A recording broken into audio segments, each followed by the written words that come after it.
Frères et sœurs, bonjour. Je voudrais juste vous encourager aujourd'hui à envoyer vos dons rapidement pour les Ukrainiens.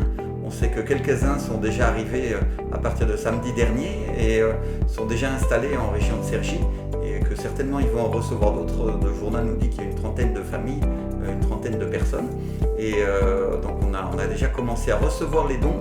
On voudrait vous encourager à les apporter rapidement pour que l'Église puisse agir et bien sûr on vous tiendra au courant des moments où on va aller ensemble et puis de ce qui sera fait. Voilà. Bonjour à tout le monde. Nous avons une opportunité unique de pouvoir faire quelque chose de précis pour des gens qui ont besoin en ce moment, qui ont besoin de tout, qui ont besoin de matériel, mais ils ont besoin aussi de se sentir soutenus et ils ont besoin aussi de la présence du Seigneur. Nous allons témoigner par des dons tout simples, le fait que le Seigneur il les aime, il est béni, que nous sommes heureux de pouvoir le recevoir en France et qui c'est le témoignage pas seulement des personnes qui peuvent s'accueillir avec un cœur disposé à venir leur vie, mais aussi témoigner de notre foi et de notre Seigneur et dire la parole du Seigneur. Précisément, il y a deux versets que je voulais partager avec vous parce que c'est important d'avoir la foi, c'est important de faire des choses spirituelles, mais aussi, parfois, il faut savoir faire des actes et des œuvres qui témoignent aussi de notre foi de façon simple.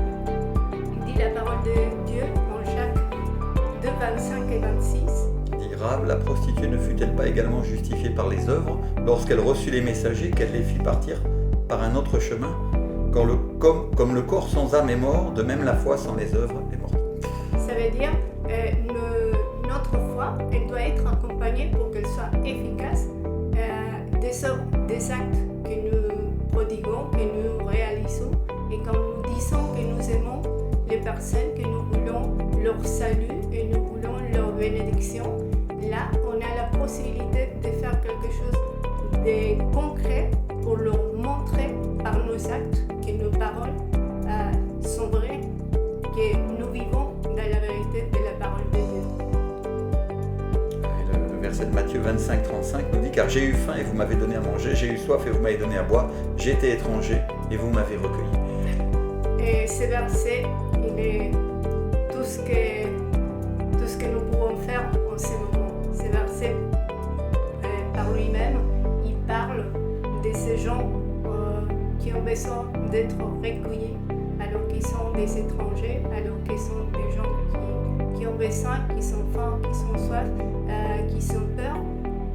Et sachant que chaque chose que nous allons faire, si petite soit-elle, si nous le faisons avec un cœur et un esprit disposé à accomplir ce que le Seigneur nous a demandé de faire pour amour aux personnes, nous le faisons comme pour le Seigneur et nous allons recevoir la récompense de la part du Seigneur. Nous vous bénissons, nous vous rappelons que nous allons faire ça très rapidement.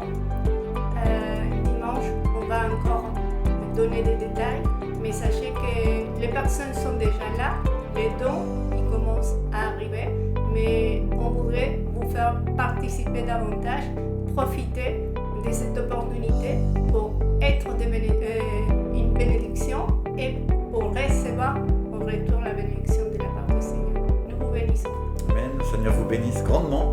On vous attend. Soyez généreux. Vous pouvez toujours envoyer vos dons sur videlafoi.com à la rubrique offrande et indiquer que c'est pour les Ukrainiens, que c'est vous cochez offrande spéciale et vous marquez Ukrainiens ou réfugiés ukrainiens et on comprendra en comptabilité, ça sera attribué. L'Église a déjà fait des premiers achats en relatif aux dons qui ont été envoyés sur Internet et certains d'entre ces achats, vous les avez vus tout à l'heure dans la vidéo. Le Seigneur vous bénisse grandement. On attend les autres dons dimanche et je pense que dans la semaine qui suit, on va commencer à agir. Le Seigneur vous bénisse, soit avec vous et avec chaque personne que vous bénirez. Chacun s'en rappellera. Rappelez-vous bien que Jésus, lui, regarde ce que nous faisons et nous vous bénissons au nom de Jésus.